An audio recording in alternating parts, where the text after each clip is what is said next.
আরাফাতের ময়দান, যেখানে অবস্থিত রহমতের পাহাড়। আসসালামু আলাইকুম, আমি মিম। আমি আজকে আপনাদের সাথে এই ভিডিওর মাধ্যমে আমার ওমরা হজের কিছু বিশেষ অংশ আপনাদের সাথে শেয়ার করতে যাচ্ছি। আমি এখন যেই জায়গায় আছি সেটি আরাফাতের ময়দান। এখানে রয়েছে রহমতের পাহাড়।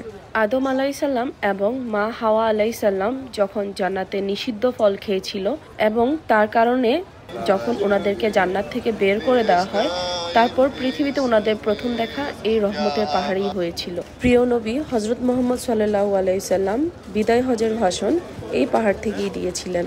তাই হজের সময় হাজিদের জন্য এটি খুবই গুরুত্বপূর্ণ একটি জায়গা। এখানে সবাইকে আসতে হয় এবং নিজেদের গুনহার জন্য আল্লাহর কাছে ক্ষমা চাইতে হয়। এই সেই মিনার যেখানে নবীজি দাঁড়িয়েছিলেন, এই সেই স্থানকে একটি মিনারের আকারে তৈরি করে দিয়েছে যাতে মানুষের জন্য সুবিধা হয় বুঝতে। কিন্তু এখানে অনেকে এসে যা করে, অনেকে এখানে এসে এই মিনারকে সেজদা করেন নাউজুবিল্লাহ, এবং মিনারের গায়ে নিজেদের নাম লেখালেখি করেন। আমি জানি না নাম লেখা নিয়ে কি আছে, সেটা আমি অবশ্যই না জেনে কিছু বলবো না, কিন্তু সেজদা করা এখানে একদমই হারাম। এখানে সেজদা করা যাবে না। অনেকে মিনারের দিকে ফিরে সেজদা করছে, সেটা তো একদমই যাবে না। যারা ইতিপূর্বে এখানে এসেছেন তারা তো অবশ্যই জানেন, কিন্তু যারা কখনোই আসেননি এবং আসতে চাচ্ছেন তারা অবশ্যই এগুলো মাথায় রাখবেন। সবার দেখা দেখেই সব জিনিসের প্রতি সেজদা দিয়ে বসবেন না।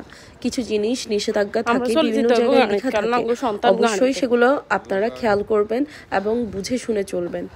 যেখানে আল্লাহর ইবাদত করতে এসেছেন, ওনাকে খুশি করতে এসেছেন, সেখানে এসে আপনি নিজের অজান্তে যেন কোনো শিরক করে না বসেন, সেটা অবশ্যই মাথায় রাখবেন। তারপর আমরা পাহাড় থেকে নেমে সবাই মিলে মুনাজাত দিয়ে শেষ করে আমরা গাড়ির উদ্দেশ্যে রওনা করছি।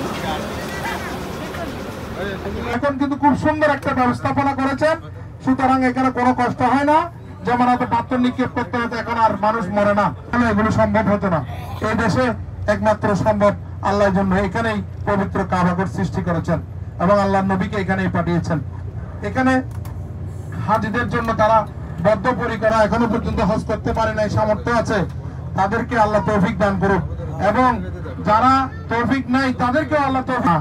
আপনার আখিরাতে যেটা আপনার লং লাইফ, আপনার যে দীর্ঘ হায়াত।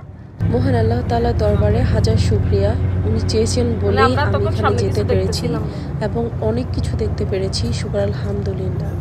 এই যে এখানে একটা গুহা রয়েছে, যে গুহাতে আল্লাহ নবী ধ্যানে মগ্ন ছিলেন। আমাদের হাতের ডান পাশে যে পাহাড়,